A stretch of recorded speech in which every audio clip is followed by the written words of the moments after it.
Bonjour à tous et bienvenue dans une nouvelle vidéo des astuces de Liberty Trade.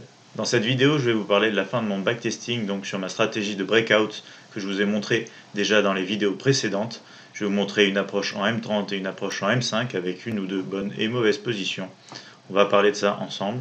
Je vous montrerai aussi le lien que vous aurez pour suivre l'évolution de mes trades. C'est un lien qui est sur un site internet MyFXBook, donc qui va certifier les résultats sur compte réel de mon trading. Vous allez donc pouvoir me suivre en temps réel et voir les résultats jour après jour, semaine après semaine. On se retrouve tout de suite.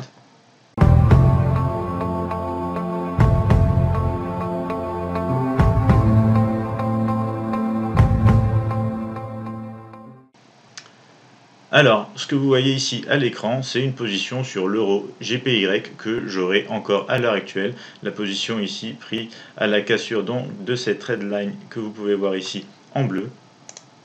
On va voir ici juste avant qu'on aurait eu une position négative, donc ce trait rouge ici, on aurait essayé d'acheter la paire donc sur les 122.07 pour aller chercher dans un premier temps les 122.60.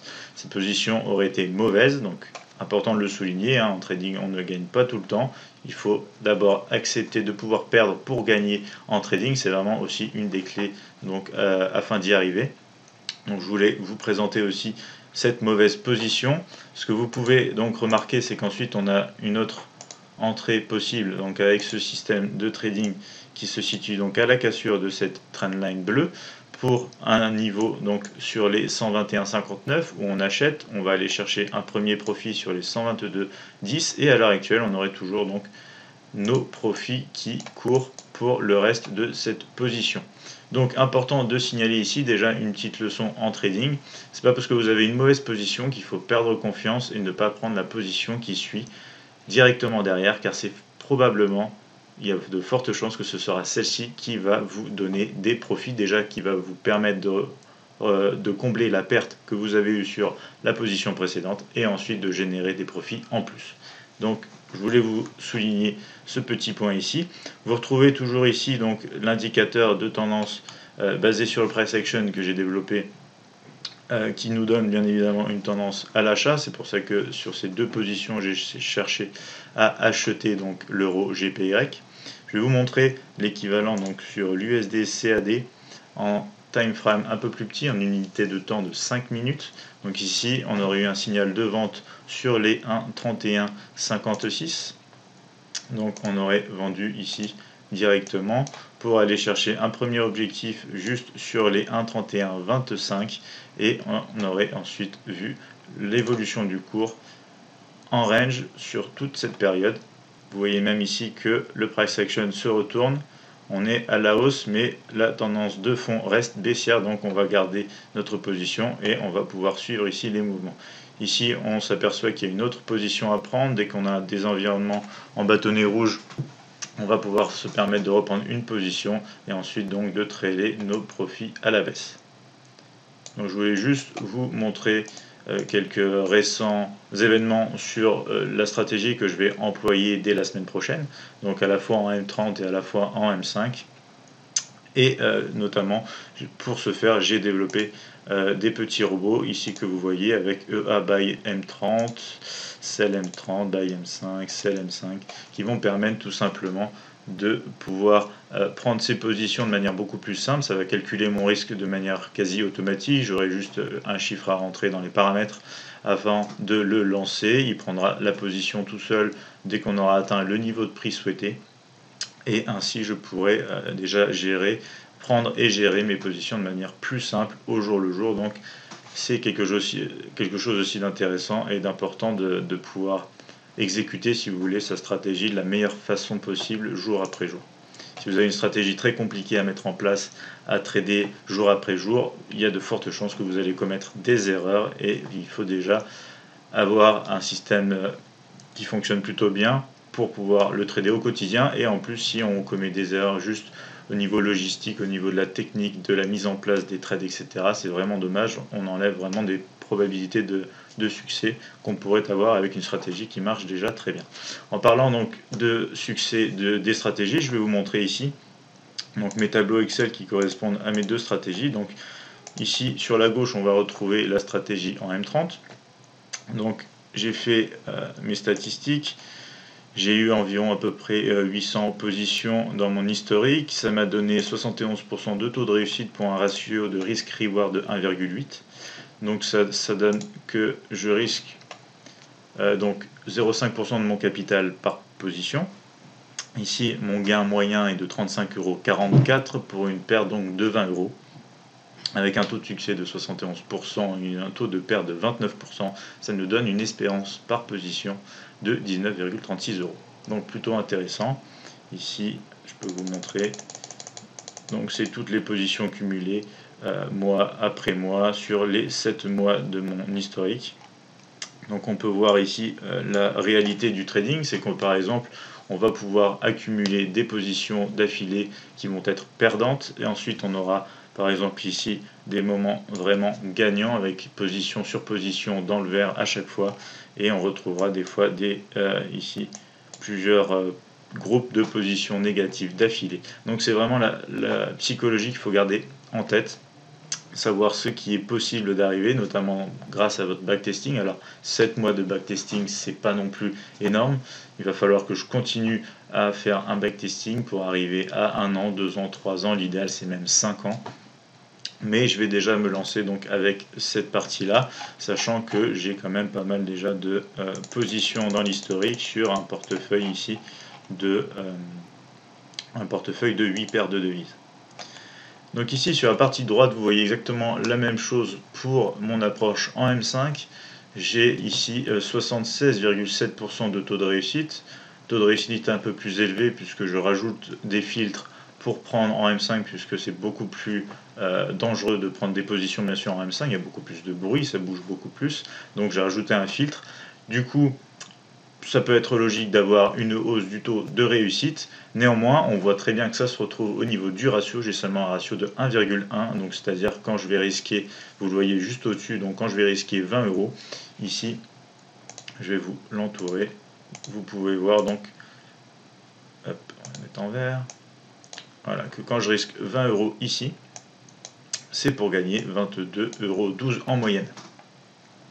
Donc forcément le risk-reward est beaucoup plus petit, le taux de réussite est un peu plus élevé, mais ça nous génère quand même une espérance de gain par position que vous pourrez donc retrouver ici de 12,29 €. Donc quand même positif, quand même intéressant, et ça me permet de profiter de certaines positions que je n'aurais pas forcément en M30. Donc ici pareil, vous pouvez retrouver donc les positions, des cumuls donc de bonnes positions, des cumuls de mauvaises positions, par exemple ici 3 mauvaises positions. Donc il faut savoir un peu à quoi s'attendre grâce à cet historique, savoir qu'on aura des périodes par exemple comme ceci, 3 mauvaises positions, 2 bonnes, ensuite on retombe dans une série de mauvaises positions avant de retrouver donc des moments plus propices au profit, j'ai envie de dire. Donc voici un peu pour les statistiques en ce qui concerne donc mes approches en M30, en M5, les stratégies que je vais mettre en place, donc comme je vous l'ai dit, dès la semaine prochaine. Cette stratégie que vous allez pouvoir retrouver donc sur le lien que je laisserai en bas de mes vidéos, sur MyFXBook, qui va permettre de certifier. Donc ici je vais cliquer voilà, sur la page exacte qui donc s'appelle Liberty Trade Breakout. On voit que c'est donc un compte, je veux dire donc un compte réel chez FXCM. Vous pourrez retrouver donc ici l'évolution de mon compte de manière totalement transparente et donc suivre l'évolution de la stratégie breakout. Je tiens quand même à souligner qu'en parallèle je continue de travailler sur l'algorithme, ce qui est pour moi quand même le plus prometteur. On va voir le temps que ça va prendre pour le finir. J'espère que d'ici quelques mois ce sera vraiment fini. C'est quelque chose que j'ai hâte de pouvoir à la fois trader, à la fois vous montrer et tout simplement connaître l'espérance de gain et le taux de réussite et les risques reward que je pourrais en tirer selon certaines stratégies que j'ai envie de mettre en place à travers cet algorithme. Alors ensuite je voulais vous montrer aussi donc ici des produits tels que l'or, l'indice donc allemand avec le DAX 30, le S&P 500, le pétrole, pour vous montrer en fait tout simplement comment mon indicateur donc de tendance du price action détermine les tendances sur ces produits, voir un peu la tendance et tout simplement peut-être pourquoi pas si vous êtes intéressé faire des analyses hebdomadaires pour donner la tendance sur la semaine à venir et ainsi avoir une idée sur les marchés financiers avec un système qui est toujours le même, c'est-à-dire l'analyse de la tendance grâce au price action, grâce à un outil qui ne se redessine pas, qui sera toujours le même et dont on va pouvoir profiter pour prendre avantage donc sur les marchés. Donc ici, vous pouvez retrouver plusieurs petits traits. C'est tout simplement parce que je suis en train de commencer à réfléchir, pourquoi pas à trader aussi sur l'or sur un time frame un peu plus lent, c'est-à-dire faire une analyse en journalier pour pouvoir prendre des trades en H1. Donc par exemple, si on va en H1, on va pouvoir retrouver ici voilà, les différentes prises de position qu'on aurait eu donc selon cet historique. On voit ici, on aurait eu des très très belles positions avec ici une mauvaise position, mais sinon que des breakouts avantageux avec au minimum une prise de position, une prise de bénéfice pardon, réalisée, ce qui nous laisse ensuite avoir un trade totalement gratuit. Donc ici encore une mauvaise position, tous les traits bleus sont des bonnes positions, donc une stratégie assez prometteuse ici aussi sur l'or avec une approche journalière pour des trades en H1. Alors après évidemment c'est une bonne période sur l'or, hein, comme vous le voyez ici, très tendancielle, donc forcément des beaux signaux. Alors si on revient un peu ici sur, je vais donc supprimer par exemple voilà, tous ces signaux, on va y voir un peu plus clair. Voilà. Donc si on parle un peu de tendance, ici on voit qu'on a eu récemment donc un signal baissier à nouveau sur le price action pour l'or à partir donc de ce bâtonnet ici. C'est vrai que on peut voir donc si on analyse ensemble un petit peu ce graphique, on va pouvoir voir qu'on a une ligne ici de tendance qui se retrouve avec ces deux points juste ici. Pour le troisième point sur le rebond à l'heure actuelle, si on zoome un petit peu, on va pouvoir voir même que nous avons quoi? Nous avons ici la cassure des derniers points les plus bas. Donc le price action traduit tout simplement la cassure pour une relance de la tendance baissière. Donc on peut s'attendre maintenant sur le graphique journalier à être encore en baisse jusqu'au prochain niveau, pourquoi pas retester ici les plus bas ou s'arrêter sur des niveaux ici de support un peu juste avant ce double creux par exemple qu'on peut voir juste ici. Donc voici une tendance baissière ici sur l'or, reprise juste hier à la clôture. Si on prend ici le DAX, on va avoir au niveau journalier pareil, il y a de ça quelques jours, on avait eu un signal ici haussier, donc avec le rejet ici de ce bâtonnet que vous pouvez voir là. Donc ce bâtonnet qui avait marqué un rejet, donc des pressions à la vente. On a eu donc une poursuite du mouvement haussier, comme le traduit notre indicateur juste ici avec la création d'un nouveau bâtonnet bleu. Et ensuite on a eu une petite correction avant de vraiment se relancer à la hausse. Toujours un environnement bleu qui traduit donc la hausse du price action, donc tendance pour le moment toujours haussière sur le DAX 30. Si on va voir ici le S&P 500 maintenant, c'est un peu la même chose. On a eu une petite hésitation avec ici ces deux bâtonnets rouges qui nous traduisaient la cassure de ces niveaux ici, donc des bâtonnets journaliers pour peut-être repartir donc à la baisse après vraiment cette envolée ici de l'indice américain. Or on a cassé ici, si je vous dessine la trendline par exemple, on a cassé ici cette trendline et donc on est venu sortir de ce triangle d'indécision à la hausse. Donc du coup on a une reprise haussière donc avec notre indicateur ici qui nous traduit à partir donc voilà de ce bâtonnet une tendance haussière. Donc toujours tendance haussière aussi favorisée sur le S&P 500 comme le DAX qu'on a vu juste précédemment. Ici, je prends maintenant le pétrole.